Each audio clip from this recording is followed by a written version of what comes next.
사퇴를 겁박하는 시위까지 이어졌습니다. 상식의 눈높이에서 묻고 싶습니다. 제가 한 질문 가운데 어디에 혐오가 있습니까? 단계적 검증이었습니다. 하지만 저는 굴복하지 않습니다. 진실을 덮으려는 시도에는 단호히 맞설 것이며 법적 책임도 함께 묻겠습니다.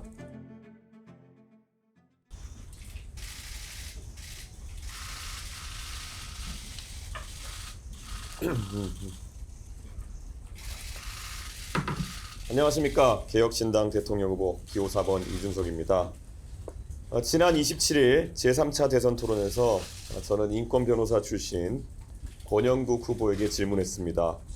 성폭력적인 인터넷 게시글이 여성 혐오에 해당하는지 묻는 질문이었습니다. 해당 표현은 제가 창작한 것이 아니라 이재명 후보의 장남 이동호 씨가 인터넷 커뮤니티에 직접 올린 글의 순화된 버전이었습니다. 이미 법조계 자료와 언론 보도를 통해 사실관계는 확인이 되었습니다. 수위를 넘는 음담패설을 이동호 씨가 한 내용이 확인되었습니다. 이동호 씨는 지난해 정보통신망법 등 위반으로 벌금 500만 원을 선고받았습니다. 저는 이동호 씨의 게시글 중 하나를 비교적 가치 중립적인 단어로 바꿔 인용했지만 워낙 심한 음담패설에 해당하는 표현들이라 정제하고 순화해도 한계가 있었습니다. 그마저도 불편함을 느끼신 많은 국민들께 진심으로 사과드립니다. 국민 여러분, 지난 3년간 우리는 김건희라는 이름으로 참담한 고통의 시간을 겪었습니다. 다시 김혜경, 이동호라는 이름으로 국민을 혼란에 빠뜨려서는 안 됩니다. 윤석열의 실패를 반복해서도 안 됩니다. 김건희에 대한 도덕성 검증에 소극적이었던 대선 후보 윤석열은 임기 내내 배우자를 방탄하다가 정치적 공경에 처했습니다. 저의 질문은 단순한 자금 목적이 아니라 단계적 검증이었습니다. 인권을 이야기하며 저에게도 여성 혐오라고 지칭했던 후보가 이 같은 표현에 대해 어떤 판단을 내린지 마땅히 확인해야 했고, 이재명 후보는 가족의 일탈에 대해 어떤 책임의식을 가지고 있는지 또 확인해야 했습니다. 그러나 두 후보는 대답을 회피했고 책임을 외면했습니다. 가장 심각한 문제는 이재명 후보입니다. 이동호 씨는 저급한 혐오 표현 외에도 2년 가까이 700회 넘게 총 2억 3천만 원 정도의 불법 도박 자금을 입금한 기록이 나왔습니다.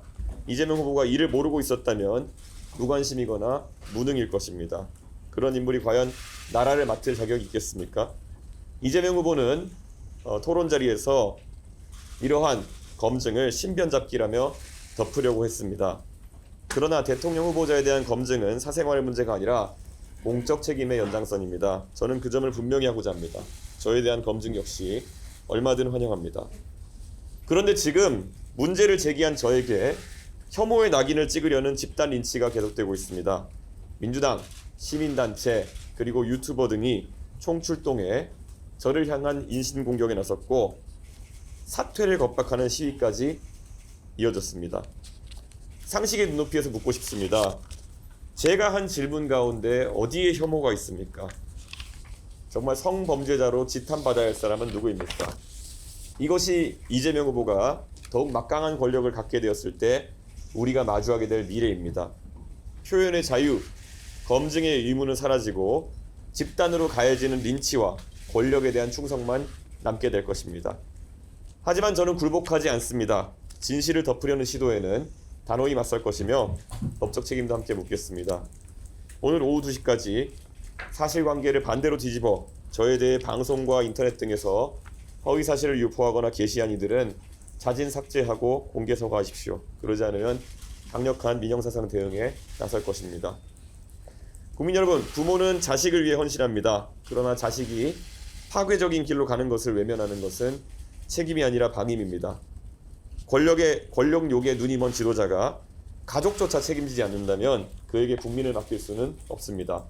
그래서 저는 어디서든 어떤 조건이든 후보 간 토론에 응하겠다고 제안한 바 있습니다. 지금도 그 제안은 유효합니다. 오늘부터 사전투표가 시작되었습니다. 거짓말의 편이 아니라 바른 말의 편에 서주십시오. 저 이준석, 원칙과 상식의 길에서 국민과 함께 나아가며 승리하겠습니다. 감사합니다. 예, 혹시 질문 있으시죠? 예. 표현들이라 정제하고 순화에도 한계가 있었다고 말씀하셨고 그마저도 불편함을 느끼신 분들께 진심으로 사과하고 이렇게 말씀하셨는데 프로 때 이재명 그 후보의 아들 의혹을 정확히 확인하고 한 발언이신지 궁금하고요.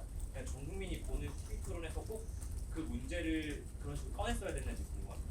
제가 어제 답변한 것처럼 저는 단계적 질문으로 준비했었습니다. 그래서 제가 봤을 때는 사실 보도된 내용들을 보면 이재명 후보가 과거에 시인한 그런 게시글 아이디와 이번에 문제가 된 아이디의 카카오톡 계정명이 일치한다는 보도를 바탕으로 저는 상당한 확신을 갖고 있었지만은 국민들께 검증하는 자리이고 100% 확신을 가질 수는 없었기 때문에 그것을 순화해가지고 가정적인 상황을 만들어서 제가 질문했던 것이고, 만약에 거기에 대해서 이재명 후보가 책임 있는 답변을 했다면은 그 다음 단계에서 그것이 본인의 잔연한 주장에 대해서 어떻게 생각하느냐에 대해서 물었을 계획도 있었습니다. 하지만 아시는 것처럼 그런 일은 일어나지 않았습니다. 이재명 후보가 답변을 거부했기 때문에요. 예. 그리고 뭐 표현에 대해서는 저는 역치의 문제다라는 생각을 하게 됩니다. 사실 최근에 민주당에서도 지난 몇 주간 룸사롱이라든지 이런 굉장히 문제가 될 수 있는 그런 단어들을 사용해서 계속 정치적인 공세를 해왔던 적이 있고, 과연 그런 것은 그러면은 공론회장에서 논의될 수 있는 것인가? 뭐 할 수 있다고 생각합니다. 저는 그렇기 때문에 그 역치에 대해서 저도 사실 제가 그런 표현을 할 때 비속어를 사용한 것도 아니고 굉장히 가치 중립적인 단어입니다. 그런데 실제 이번에 검찰에서 구약식한 그런 내용을 보면은 원문 같은 경우가 오히려 더 선정적인 표현이기 때문에 누가 봐도 제가 그것을 순화하기 위해서 노력했다는 것은 알 수 있을 것입니다. 하지만 저는 거기서 지금 문제가 되고 있는 단어가 만약에 성기라고 한다면은 그것을 무엇으로 순화할 수 있을지는 약간 의문입니다. 그렇지 않고 만약에 좀 더 뭐 표현할 수 있었다면은 뭐 은밀한 부위 뭐 이런 표현을 쓸 수도 있겠지만 그것이 사실 의미 있는 변형인가에 대해서도 저는 다소 궁금합니다. 그래서 이 역치에 대해서는 개개인이 다 느끼는 바가 다르기 때문에 제가 그 부분에 대해서 만약 국민 일반적인 역치를 좀 넘어서는 발언했다면은 그 부분에 대해서는 제가 유감을 표명을 하는 것입니다. 네. 네, 저 김건희 여사와 비교를 하셨는데 김건희 여사의 경우 수사랑 처벌을 피했다는 지적이 많았고 유동호 씨나 김혜경 여사는 어쨌든 기소가 돼서 재판을 받고 있거나 처벌이 내려진 경우라서 조금 차이가 있지 않느냐 지적도 있을 것 같아요. 과거에 이재명 후보가 아들의 도박에 관련된 이야기를 2021년 선거에서 이야기하셨을 때 아들이 한 돈 1,000만 원 잃은 것 같다, 이렇게 1,000만 원 이하로 잃은 것 같다라는 표현을 하신 적이 있습니다. 그런데 이번에 또 그 구약식 그 자료에 보면은 결국 이동호 씨가 잃은 금액이 얼마인지는 확인되지 않지만 약 2억 3천만 원에 가까운 금액을 입금했다는 그 범죄 일람표가 같이 첨부되어 있습니다. 그렇기 때문에 저는 애초에 이재명 후보가 지난 대선 때부터 물론 뭐 지금 공소시효는 아닌 시일은 지났지만은 그런 해명에 있어가지고 상당히 부정확한 정보를 바탕으로 해명을 했었다. 그렇기 때문에 문제가 되는 부분이 있다, 이렇게 생각합니다. 2억 3천만 원어치 도박 자금을 수백 회에 걸쳐서 입금했다고 하는 것은 이재명 후보가 그때 했던 해명과는 좀 차이가 있는 것이 아닐까. 이거는 제가 의도하지 않았지만 이번에 또 많은 국민들이 알게 된 사실이다, 이렇게 봅니다. 그리고 지금 온라인상에 광범위하게 이재명 후보의 그 아들 되시는 분이 이런 온라인상의 음담패설이나 이런 것으로는 처벌받은 것이 아니라 도박 관련된 부분, 이미 기인정한 부분에 대해서 처벌받은 것이라고 유포하시는 분들도 있습니다. 하지만 이번에 구약식 공소장을 보게 되면은 그런 것이 아니라 실제로 4건의 심각한